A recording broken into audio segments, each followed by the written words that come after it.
শুরু হলো মহান বিজয়ের মাস। ৩০ লাখ শহীদের আত্মত্যাগের বিনিময়ে অর্জিত এই বিজয় সুদীর্ঘ রাজনৈতিক পরিক্রমার পর ১৯৭১ সালের ২৬শে মার্চ শুরু হয় সর্বাত্মক মুক্তিযুদ্ধ।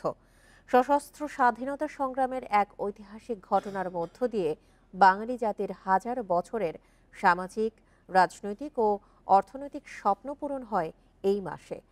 বাঙালি জাতির সর্বশ্রেষ্ঠ অর্জন মুক্তিযুদ্ধের অবিস্মরণীয় গৌরবোদ্দীপ্ত চূড়ান্ত বিজয় আসে ১৬ই ডিসেম্বর। স্বাধীন জাতি হিসেবে বিশ্বে আত্মপরিচয় লাভ করে বাঙালিরা, অর্জন করে নিজস্ব ভূখণ্ড আর সবুজের বুকে লাল সূর্যখচিত নিজস্ব জাতীয় পতাকা। এই মাসেই হানাদার বাহিনী তাদের এই দেশীয় দোসর রাজাকার আলবদর আল শামসদের সহযোগিতায় দেশের মেধাবী শ্রেষ্ঠ সন্তান বুদ্ধিজীবীদের নৃশংস হত্যাযজ্ঞে মেতে উঠেছিল।